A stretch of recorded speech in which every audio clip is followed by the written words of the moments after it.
Pada bulan Maret 1974, ketika sekelompok petani di Provinsi Shanxi, Tiongkok sedang menggali sumur di tengah kekeringan, mereka menemukan fragmen-fragmen figur tanah liat.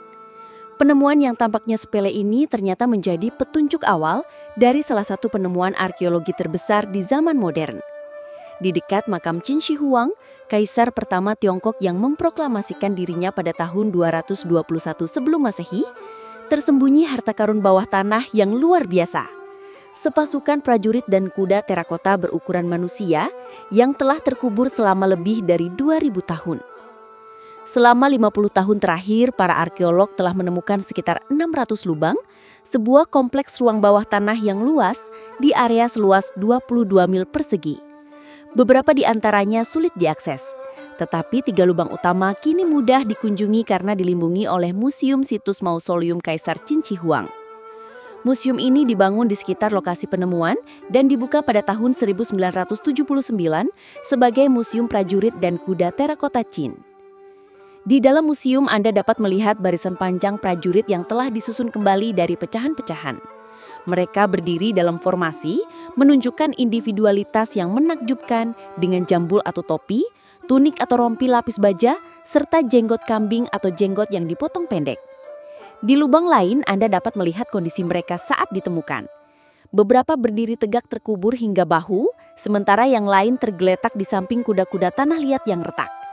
Situs ini kini menjadi salah satu objek wisata utama Tiongkok, setara dengan tembok besar dan kota terlarang di Beijing. Pameran-pameran yang diadakan di luar situs telah menampilkan berbagai patung, mulai dari perwira lapis baja, prajurit infanteri, pemanah, hingga replika kereta perang perunggu. Artefak-artefak ini memberikan gambaran sekilas tentang kekayaan situs Museum Xi'an, tempat lebih dari 2.000 dari sekitar 8.000 prajurit telah digali. Penemuan luar biasa ini awalnya memperkuat anggapan umum bahwa kaisar pertama adalah seorang pemimpin yang keras dan hanya peduli pada kekuatan militer. Namun para arkeolog menemukan bahwa penilaian tersebut tidak lengkap. Qin Shi Huang memang menaklukkan Tiongkok dengan pasukannya yang diyakini berjumlah lebih dari 500.000 orang. Tetapi ia mempertahankannya dengan sistem administrasi sipil yang kokoh dan bertahan selama berabad-abad. Ia menstandarisasi bobot dan ukuran, serta memperkenalkan aksara tulis yang seragam. Tentang Qin Shi Huang.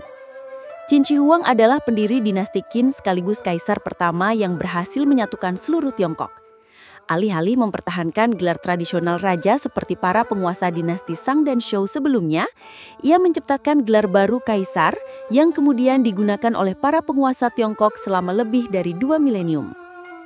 Ia lahir di Handan, ibu kota negara Zhou, dengan nama asli Yingzheng atau Zhao Zheng. Ayahnya adalah Raja Zhuangxiang dari Qin, sedangkan ibunya dikenal sebagai Lady Zhao. Yingzheng naik tahta setelah kematian ayahnya berkat dukungan seorang pedagang kaya bernama Lu Buwei. Ia mulai memerintah sebagai Raja Zheng dari Qin pada usia 13 tahun. Pada tahun 221 sebelum Masehi, setelah menaklukkan 6 negara besar lainnya di masa periode negara-negara berperang, ia mendeklarasikan dirinya sebagai kaisar pertama Tiongkok. Di bawah pemerintahannya, wilayah Tiongkok diperluas melalui kampanye militer yang sukses ke selatan yang menaklukkan tanah Ye, yaitu Hunan dan Guangdong, serta ke utara merebut dataran tinggi Ordos dari Xiongnu nomaden. Meskipun Xiongnu kemudian bersatu di bawah Modu Chanyu, ekspansi ini menunjukkan kekuatan kekaisarannya.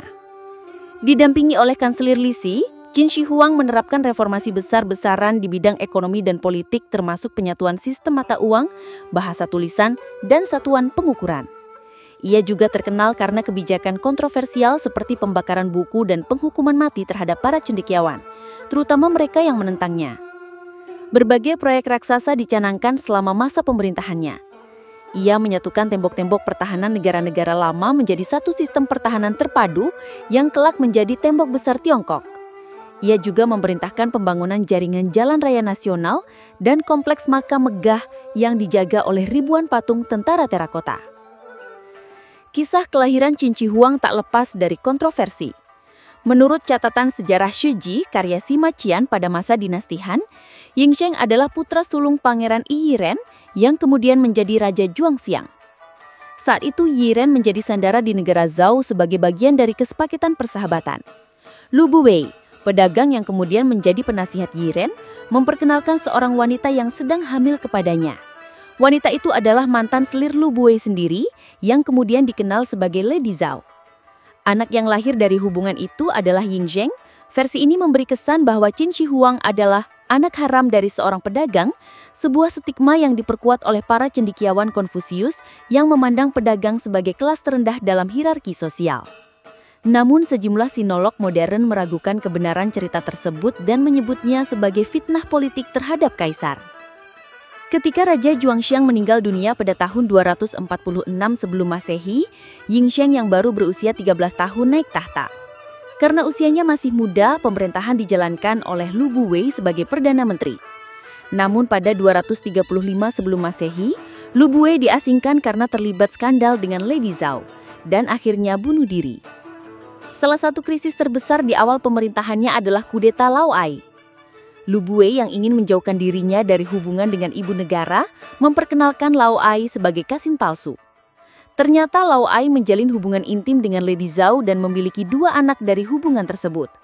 Saat raja sedang perjalanan ke kota Yong, Lao Ai mencoba melakukan kudeta dengan menggunakan segal ibu negara.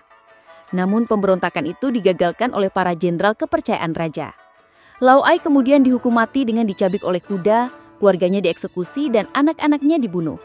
Ibu suri Zhao Ji dipenjara hingga akhir hayatnya. Selanjutnya Qin Shi Huang menghadapi beberapa upaya pembunuhan. Yang pertama datang dari putra mahkota Dan dari Yan, yang mengirim King Ke untuk membunuhnya pada 227 sebelum Masehi. King Ke fagal meskipun sempat melukai paha sang raja. 5 tahun kemudian, negara Yan ditaklukkan sepenuhnya. Upaya kedua dilakukan oleh musisi buta Gao Jianli yang mencoba membunuh kaisar dengan alat musik berat, namun gagal. Upaya ketiga dilakukan oleh Zhang Liang, mantan bangsawan Han yang menyewa pembunuh bayaran untuk melemparkan logam seberat 97 kg ke arah kereta kaisar. Namun kaisar selamat karena menggunakan kereta kembar sebagai penyamaran. Mulai tahun 230 sebelum Masehi, Qin Shi Huang melancarkan kampanye besar untuk menyatukan Tiongkok. Negara Han ditaklukkan pertama kali, diikuti oleh Zhao, Yan, Wei, Chu, dan terakhir Qi pada tahun 221 sebelum Masehi. Setelah seluruh daratan Tiongkok berada di bawah kendalinya, ia menciptakan gelar kaisar dan memerintahkan pembuatan segal pusaka kekaisaran sebagai simbol mandat langit. Pada 215 sebelum Masehi, kaisar mengirim pasukan untuk melawan suku Xiongnu di utara dan suku-suku Ye di selatan, memperluas wilayah kekaisaran hingga ke wilayah yang kini dikenal sebagai Vietnam. Dalam upaya mempertahankan kekaisarannya, ia memerintahkan pembangunan tembok besar yang menghubungkan benteng-benteng lama menjadi cikal bakal tembok besar Tiongkok. Mendekati akhir hayatnya, Qin Shi Huang sangat terobsesi mencari ramuan kekekalan. Ia mengirim Su Fu bersama ratusan pemuda ke Lautan Timur untuk mencari gunung mitos pengelai dan penyihir Anqi. Ekspedisi tersebut tidak pernah kembali, dan legenda menyebut mereka berakhir di Jepang. Kaisar juga diduga meminum ramuan yang mengandung merkuri yang diyakini menjadi penyebab kematiannya. Pada tahun 210 sebelum Masehi, selama perjalanan kelima ke Tiongkok Timur, ia jatuh sakit dan wafat di Shakyu pada usia 49 tahun. Sebuah meteor yang jatuh sebelumnya bertuliskan ramalan tentang kematiannya dan perpecahan tanah kekaisaran. Untuk menutupi ramalan tersebut, semua penduduk di lokasi meteor dihukum mati dan batu itu dihancurkan. Warisan Qin Shi Huang sangat berpengaruh terhadap sejarah Tiongkok. Meskipun sering dianggap tiran karena kebijakan legalismenya, banyak sejarawan modern menilai pemerintahannya sebagai fondasi penting bagi sistem kekaisaran Tiongkok yang bertahan lebih dari 2000 tahun.